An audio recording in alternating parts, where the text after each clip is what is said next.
Noticias, emisión mediodía. Este programa es para toda la familia. No contiene escenas de sexo ni violencia. Los menores deben estar en compañía de los padres o un adulto responsable. Contiene sistema closed caption. Este programa fue financiado con recursos del Ministerio de las TIC. RTVC Noticias del Mediodía.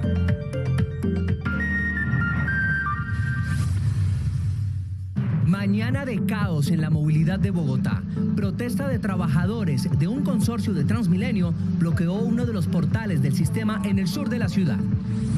Atención, Procuraduría investigará a 6 generales por operación de las fuerzas militares en Puerto Leguízamo en marzo de 2022. En el hecho hubo 11 muertos. Lista la ley de sometimiento a la justicia, fundamental en la paz total. Tenemos los puntos clave que explicó el ministro de Justicia. El gobierno presentará al Congreso una adición presupuestal por 23 billones de pesos. Les contamos de dónde sale el dinero y a qué lo destinará. Y tenemos más informes sobre la reforma a la salud. Hoy, lo que se contempla para los médicos profesionales del sector. En RTVC Noticias, información de contexto. También siguen los reparos de algunos sectores a la reforma a la salud. El gremio de empresas de medicina integral expresó reparos. Mañana con dólar al alza. La divisa bordea los 5.000 pesos. Información de las regiones. En Ibagué capturaron al señalado de asesinar a una niña de 9 años. Comenzaron las obras de reparación del jarillón que contiene las aguas del río Magdalena en Puerto Wilches. En el mundo, 10 días después de los terremotos de Siria y Turquía, preocupan los problemas sanitarios de las morgues a cielo abierto. En deportes, Santiago Buitrago fue tercero en la Vuelta a Andalucía que ustedes disfrutan en la pantalla de Señal Colombia. Además, Equidad le ganó a Independiente Medellín en Bogotá. El equipo de David González sigue sin conocer victoria en la Liga Colombiana. En cultura, escultura monumental subterránea desde la mina de sal de Zipaquirá.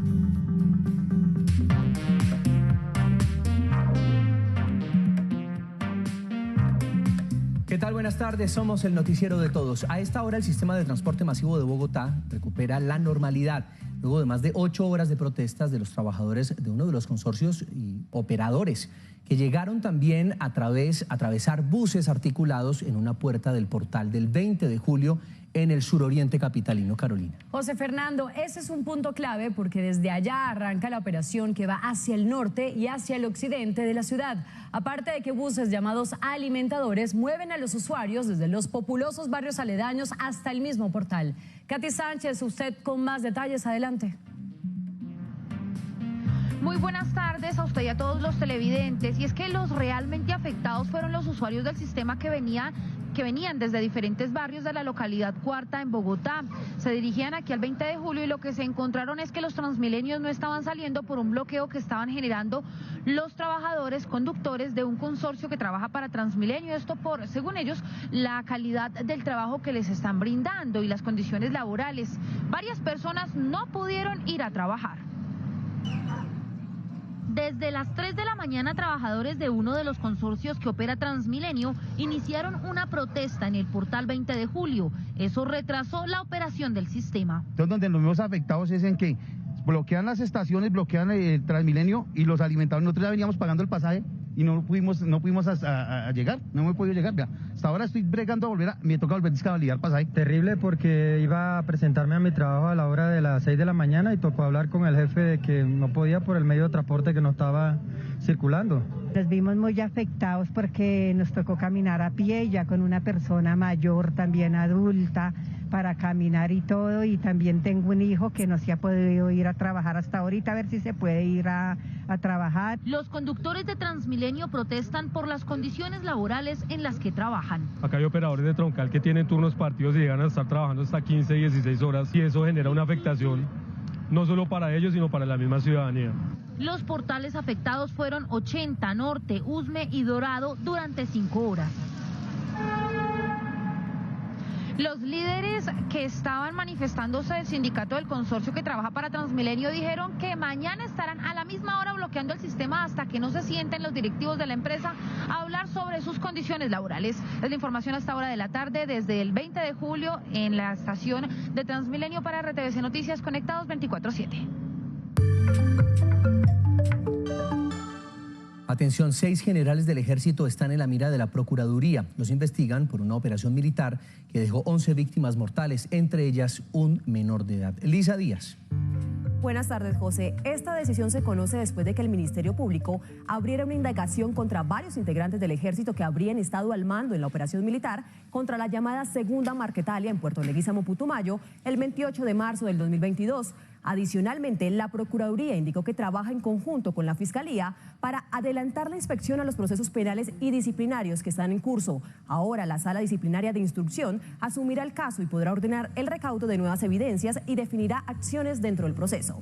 Lisa Díaz Rincón, RTVC Noticias, Conectados 24/7. Conectados 24/7, muchas gracias Lisa por esta información. Y ahora vamos a Neiva porque la policía antinarcóticos adelanta operativos contra cultivos ilícitos. Y Stephanie Valencia ha estado acompañándolos. Cuéntenos de qué se trata, Stephanie, adelante. ¿Qué tal? Muy buenas tardes. Pues se trata de 3 narcotraficantes que fueron capturados en Puerto Rico con más de 1 tonelada de cocaína. Según las autoridades, la droga la traían del Catatumbo hacia La Guajira y desde allí zarparon hacia Centroamérica con destino a los Estados Unidos. Dentro de los capturados hay 2 nicaragüenses y un colombiano que trabajarían para organizaciones criminales que delinquen en esa zona de norte de Santander, como las disidencias de las FARC y el ELN. La policía antinarcóticos, dentro de estos resultados en la lucha contra la droga, le respondió a Estados Unidos frente a la preocupación de ese país por la cantidad de droga que sigue llegando desde Colombia. Dice la policía que pese a que la erradicación de cultivos ilícitos pues está suspendida en este momento, ellos han logrado impactar las finanzas de estas organizaciones narcotraficantes a través de la interdicción, como la destrucción de laboratorios y también la incautación de cocaína. Viendo los antecedentes y lo que tenemos en los históricos, es la primera vez que con tanta contundencia estamos afectando esas rentas criminales del narcotráfico. Si el campesino raspa la planta de coca e intenta hacer la producción, es cuando nosotros estamos haciendo el proceso de interdicción. No les estamos permitiendo en el ejercicio de interdicción de que ese lugar, esa infraestructura básica para base de coca, no surta el procesamiento como tal. El año pasado, para esta fecha, se habían incautado 46 toneladas de cocaína y este año llevamos 30. Pero dice la policía que por cómo avanza la dinámica, antes de finalizar este mes, esa cifra ya se habrá superado. Desde Neiva, Huila, Stephanie Valencia, RTVC Noticias, Conectados 24/7. Stephanie, muchísimas gracias. El Ministerio de Justicia tiene listo el proyecto de ley de sujeción y desmantelamiento de estructuras criminales de alto impacto que presentará al Congreso la próxima semana. El ministro de Justicia dio a conocer el proyecto de ley de sometimiento a la justicia con el que el gobierno busca negociar con grupos criminales en el marco de su política de paz total. Las personas que se sometan a la justicia pagarán condenas máximo de 8 años. Se les sustituirá la pena ordinaria que les corresponda según la ley por una que irá entre 6 a 8 años de cárcel efectiva sin beneficio. Las personas que entreguen sus bienes, ayuden a desarticular las organizaciones y colaboren con la justicia podrán preservar un monto de sus bienes. Concede un beneficio que ya está establecido en la ley de extinción de dominio, que puede llegar al 6% de aquellos bienes que entreguen. El ministro insistió en que el proyecto no contempla ningún sistema de justicia transicional. Y ciertamente no hay ningún sistema transicional, no hay JEP aquí, no hay ningún juez especial, es justicia ordinaria. De igual manera, se contempla una contrastación de la información entregada por los criminales y será un juez quien finalmente tome la determinación. Mañana el Gobierno Nacional presentará en el Congreso de la República el proyecto de ley de adición al presupuesto general de la Nación por cerca de 23 billones de pesos. Luisa Barberi, buenas tardes. ¿A qué destinarán estos recursos? Carolina y televidentes, muy buenas tardes. Según el Gobierno Nacional, destinarán los recursos a la compra de tierras para la reforma agraria, a la ampliación de la infraestructura educativa y a financiar la primera etapa de la transición del sistema de salud, que recordemos implica la construcción y adaptación de los centros de atención prioritaria, entre otras prioridades del gobierno. También afirmó el ministro del Interior, Alfonso Prada, que mañana mismo se emitirá un decreto para que esta adición presupuestal sea debatida en sesiones extraordinarias en el Congreso de la República. Este viernes a las 4 de la tarde, el ministro del Interior, Alfonso Prada, junto con el ministro de Hacienda, José Antonio Campo, radicarán en el Congreso de la República el proyecto de ley de adición al presupuesto general de la Nación por cerca de 23 billones de pesos. Van a ir recursos a los temas que nos comprometimos a fortalecer, comenzando por el tema de la compra de tierras y de la reforma agraria, siguiendo por la necesidad de extender la educación con infraestructura de calidad en los territorios donde nunca ha llegado una infraestructura educativa. Esta adición se basa en los recursos logrados el año pasado con la reforma tributaria y en las utilidades del Banco de la República, cerca de 1,6 billones, y el mayor recaudo de impuestos, entre otros. Naturalmente, dejar financiada la primera etapa de la transición del Sistema Nacional de Salud que estamos proponiéndole al Congreso de la República, que implicará la construcción o adaptación de centros de atención primaria. Mañana mismo expedirán el decreto que incorpora el debate de este proyecto de adición presupuestal a las sesiones extraordinarias del Congreso de la República. Hoy el presidente Gustavo Petro viajó a Cúcuta, donde participará en un diálogo con juntas de acción comunal del norte de Santander, y en la tarde estará en el puente de Tienditas para la firma del acuerdo parcial de naturaleza comercial número 28 entre Colombia y Venezuela. Por el momento está la información desde la sala de redacción. Regreso con ustedes, Luisa Barberi, RTVC Noticias, conectados 24/7.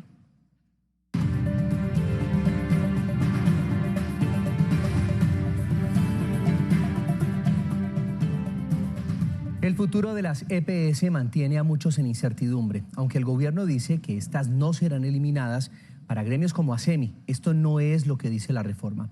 Yuli Pulgarín, ¿qué tal? Buenas tardes. Usted habló con la presidenta de ASEMI. ¿Qué le dijo? José, televidentes, muy buenas tardes. Pues según la ASEMI, la actual propuesta de la reforma a la salud eliminaría el sistema de aseguramiento que ofrecen las empresas promotoras de salud EPS y además desdibujaría el propósito que actualmente vienen desempeñando. En la Asociación Colombiana de Empresas de Medicina Integral ASEMI, que agrupa 11 EPS, están preocupados. Acá lo que hay es una interpretación en donde al reducir el rol de las EPS a la prestación de servicios básicos, a la administración de estos centros de atención, pues se dice que se mantienen las EPS, pero eso no es mantener las EPS. Consideran que en la propuesta de reforma nadie asume la responsabilidad y la función de gestionar el riesgo en salud. Realmente acá no se conservan los elementos centrales del sistema de aseguramiento que conocemos los colombianos durante los últimos 30 años. Se desdibuja completamente el rol de las EPS, se les asimila a ser prestadores de salud y a prestar otros servicios, digamos, como de consultoría. ASEMI aseguró que el problema con las EPS no es el manejo de recursos, sino la falta de inversión. Los recursos se manejan en unas cuentas que se llaman cuentas maestras, en donde desde la superintendencia se puede ver todos los movimientos. Ellos pueden entrar y observar todos los movimientos. Entonces, realmente creo que el problema financiero del sistema es un problema de insuficiencia de recursos. Para la funcionaria también es incierta la capacidad que pueda tener la ADRES para manejar los recursos y cómo desarrollar la contratación con el personal médico, y señaló que la propuesta sigue generando desconcierto. Otro de los objetivos del Gobierno Nacional con la reforma a la salud es la creación de un régimen laboral especial. Yuli, ¿qué dice la reforma sobre el personal de la salud? Precisamente uno de los principales cuestionamientos que ha realizado el gobierno del presidente Gustavo Petro desde su campaña electoral ha sido la propuesta de la contratación por prestación de servicios del personal médico. En RTVC Noticias entregamos información con contexto y por eso aquí seguimos revisando lo que dice el proyecto de la reforma. Según el presidente Gustavo Petro, las mujeres son las más vulneradas a la hora de conseguir un empleo en sectores como el de la salud. Es que cuando alguien vaya a pedir un puesto, fundamentalmente una mujer, no le digan que es solo para 3 meses si es que lo consigue, que cada 2 meses tiene que hacer pleitesías y quedar vulnerable. Los artículos 72 y 73 de la reforma establecen las normas como el personal médico debe ser contratado. Serán funcionarios del Estado que deberán ser vinculados mediante contratos de trabajo suscritos por el director de la entidad, por término definido o indefinido, por obra o labor. Lo que queremos es que ese contrato de trabajo pueda ser indefinido, pueda permitirle dignidad laboral a la trabajadora. La reforma propone formalizar 42.784 trabajadores operativos y 85.859 de apoyo por niveles de atención. Esta formalización tendría un costo de 9 billones de pesos. Además, la formalización sería gradual y tomaría 4 años. Según las autoridades, actualmente en Colombia hay más de 122.000 médicos, de los cuales el 53% son mujeres. En cuanto a enfermería, hay más de 70.000 profesionales, eso sin contar terapistas, auxiliares, instrumentadores y otros profesionales de la salud. Por ahora, esa es toda la información desde el occidente de Bogotá. José, continúe con más información. Johnny, muchas gracias. Seguiremos teniendo, por supuesto, el contexto y contándoles, haciendo pedagogía alrededor de esta reforma a la salud. La Corte Constitucional le ordenó a la Sociedad de Activos Especiales y a la Agencia Nacional de Tierras para que aceleren los procesos de adjudicación de bienes que han sido objeto de extinción de dominio, luego que el Alto Tribunal analizara una acción de cumplimiento que presentó la Asociación de Productores Agropecuarios Emprendedores de la Altillanura, pues quienes vienen ocupando ya desde el año 2004 los predios ubicados en Puerto López Meta. La vicepresidenta Francia Márquez viajará a Alemania esta semana, donde participará de la Conferencia de Seguridad de Múnich. Junto a la vicepresidenta estarán más de 45 jefes de Estado y 70 ministros de defensa. El objetivo del encuentro será la resolución pacífica de los conflictos a través de un diálogo continuo e informal en el seno de la Comunidad Internacional de Seguridad. La conferencia se realizará entre el 17 y el 18 de febrero.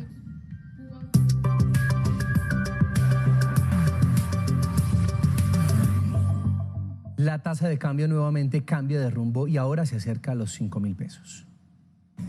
En la jornada de hoy, la divisa estadounidense ha oscilado entre los 4.910 y 4.996 pesos, lo que representa un aumento superior a los 100 pesos. Analistas aseguran que noticias en el mercado internacional, como el retroceso de la inflación en los Estados Unidos, están pesando en la tasa de cambio. Unas mayores preocupaciones en torno a la posibilidad de que la Reserva Federal tenga que subir sus tasas de referencia con mayor fuerza en los próximos meses, teniendo en cuenta los altos datos de empleo que se han publicado en este país. La inflación sigue teniendo una tendencia bajista, pero tal vez un poco más lenta. Manifiestan que los viajes y las importaciones son algunos de los productos y servicios afectados por el alza del dólar. Afecta a todos los bienes importados y servicios importados o a los bienes cuya producción requiere bienes importados o insumos importados. Señalan que factores locales como las radicaciones de las reformas también generan volatilidad en la tasa de cambio.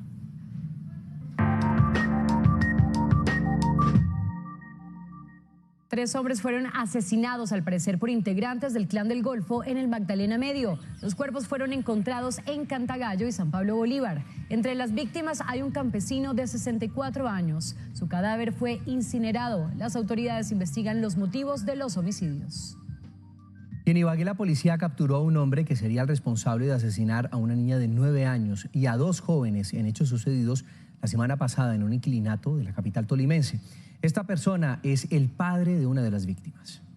Como José Wilson Barreto, fue identificado el hombre que habría asesinado a una menor de 9 años y a 2 hombres más en la ciudad de Ibagué la semana anterior.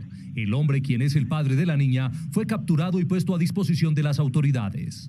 Se pudo establecer, al parecer, la participación de esta persona en el homicidio de una menor de edad de 9 años el pasado 9 de febrero en la ciudad de Ibagué.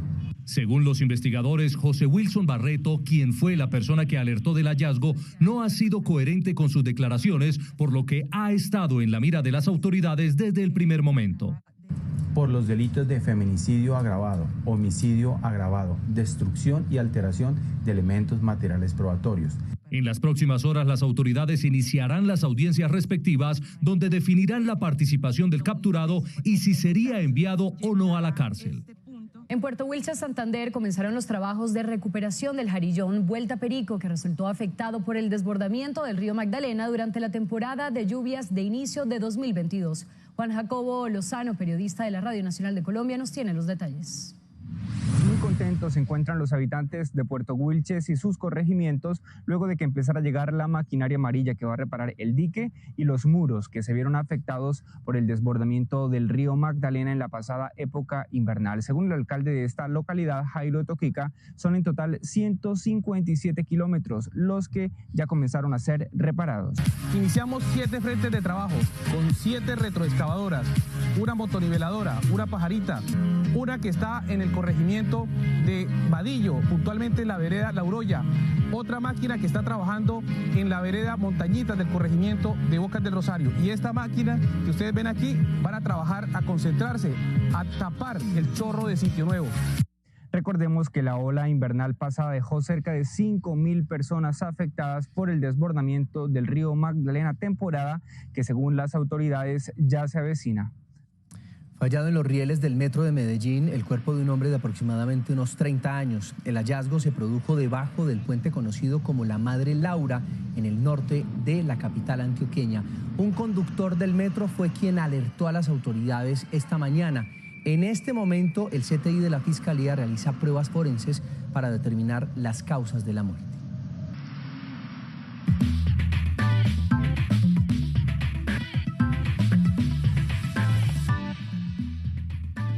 12:20 minutos, hablemos de deportes. Señal Colombia llevó a su casa la etapa 2 de la Vuelta a Andalucía, en la que, de nuevo, Tadej Pogačar dio cátedra de ciclismo. En la fracción de 156 kilómetros que tuvo 3 puertos de montaña, el esloveno demostró que está en su mejor momento, pese a que Mikel Landa y Enric Mas, así como Santiago Buitrago, intentaron hacer contrapeso. Pogačar sumó su segunda victoria y es líder de la carrera, mientras que Buitrago llegó tercero en este segundo día y se ubica segundo en la clasificación general. Este viernes los esperamos desde las 8 de la mañana para que disfruten de la etapa número 3, que será entre Alcalá de Guadaira y Alcalá de los Gazules.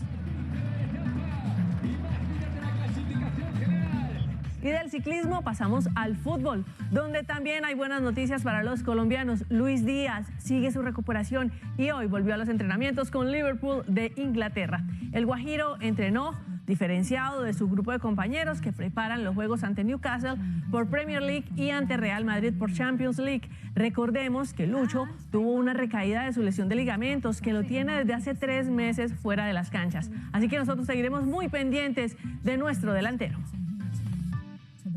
En la Liga Colombiana, Equidad y Medellín se enfrentaron en partido aplazado de la fecha 1 de la Liga Betplay, y en el Estadio de Techo los aseguradores sumaron su primera victoria del año. Repasemos los goles. Nos vamos al Estadio de Techo para ver a Equidad pegar primero ahí con ese remate cruzado que hacía Jonier Moreno. Minuto 34. Y atención, 3 minutos después, ahí estaba haciéndose cobro de tiro de esquina para que Didier Bueno pudiera ese 2-0. Y aquí el descuento de Medellín en el segundo tiempo, donde intentaron recomponer las cosas, pero no les alcanzó. Y de esa manera lleva Medellín 2 empates y 2 derrotas. Esta noche en Medellín se conocerá el campeón de la Superliga Colombiana. Atlético Nacional tiene la ventaja en el marcador global sobre el Deportivo Pereira de Alejandro Restrepo. Atlético Nacional tiene la sartén por el mango en el duelo de vuelta, y esta nueva final hace parte del inicio de un proceso. Seguramente ya hemos solidificado en el equipo, y yo creo que un equipo se construye así, o sea, de atrás hacia adelante. Este gol de Andrés Felipe Román los tiene con una mínima ventaja, aunque Deportivo Pereira tiene hambre de gloria. Nosotros igualarnos a ellos, es una final, 90 minutos, no hay más, es el momento de nosotros. Y esperamos estar muy bien, concentrados. Pienso que los primeros minutos van a ser muy importantes. En el cuadro matecaña quieren mantenerse fieles a su estilo. Esa idea que nos ha traído hasta acá, que nos dio la posibilidad de alzar una copa, de llevar una copa para la ciudad de Pereira. Por su parte, el verdolaga tendrá su casa llena y a su gente pidiendo jerarquía. Las finales se juegan y se ganan, ¿no? Y esa es la motivación más grande que un jugador puede tener. Entonces, yo veo al grupo, un grupo que está muy motivado. El primer campeón del 2023 en Colombia se definirá esta noche en la ciudad de la eterna primavera, que promete un gran partido entre los campeones del 2022. Nacional Pereira, ¿cuál es su favorito? Por supuesto, nosotros tendremos para ustedes todos los detalles de ese tema y de todos los temas relacionados con el deporte de Colombia y el mundo. Continuamos con más información general aquí en RTVC Noticias.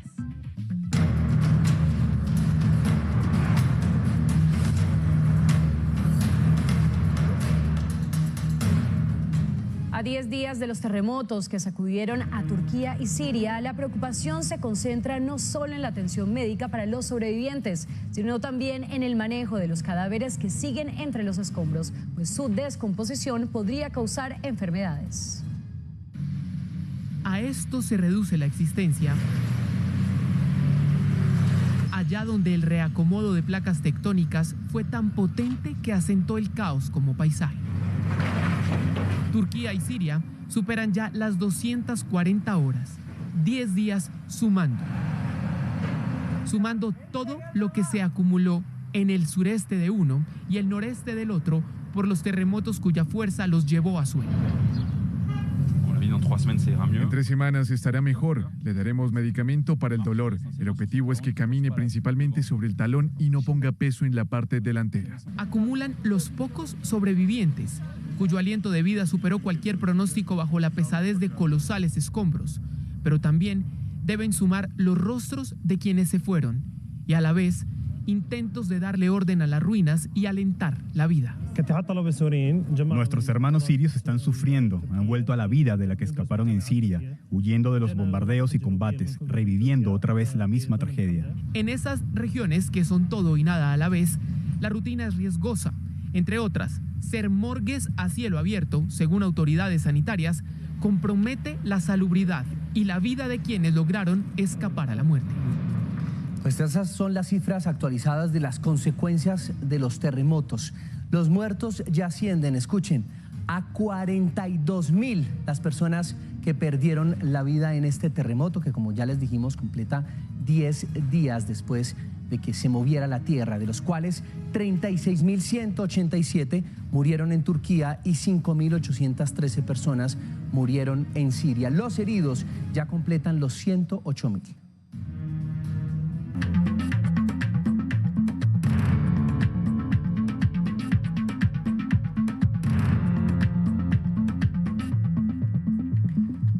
Panamá realizó la solicitud de data genética para adelantar la identificación de las víctimas del accidente del autobús que transportaba migrantes de forma ilegal.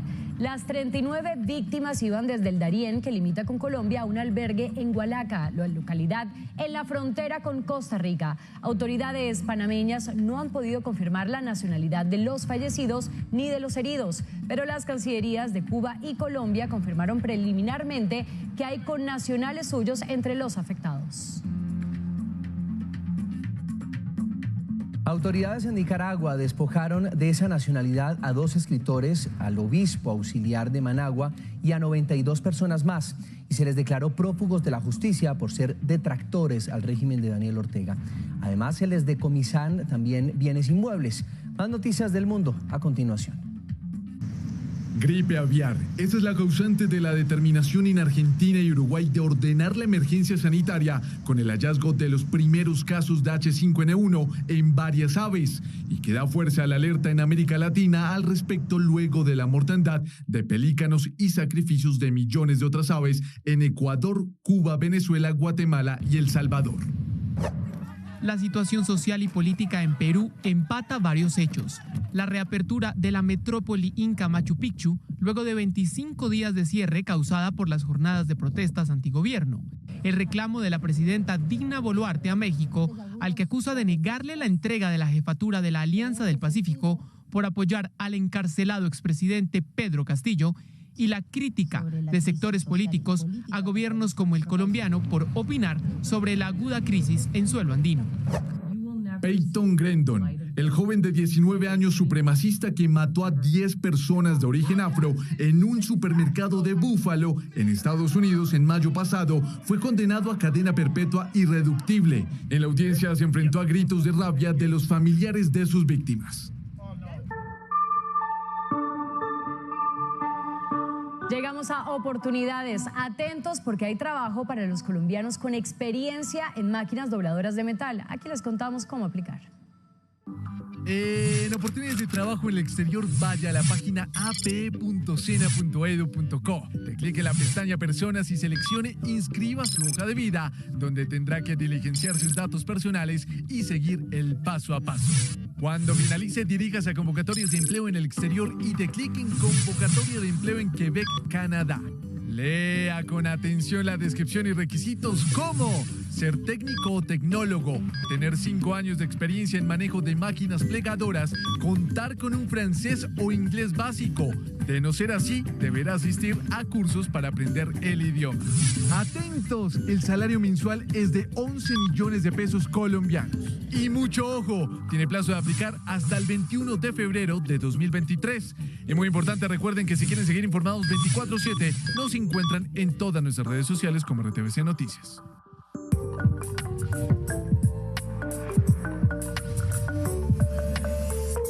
Inició el primer simposio internacional de escultura monumental subterránea en la Catedral de Sal de Zipaquirá. El evento reúne 22 escultores internacionales que tallan en vivo 11 bloques de mármol y también 11 esculturas en relieve sobre las paredes de sal. Los artistas tendrán un mes para entregar su trabajo, que hará parte del primer museo subterráneo de escultura monumental del mundo. Y aquí termina esta emisión de RTVC Noticias. Ustedes ya saben que pueden revivir y comentar nuestras historias en las redes sociales, en donde nos encuentran como @RTVC Noticias. Los esperamos en los avances de la tarde y, por supuesto, en la emisión central a las 7 de la noche. Feliz tarde.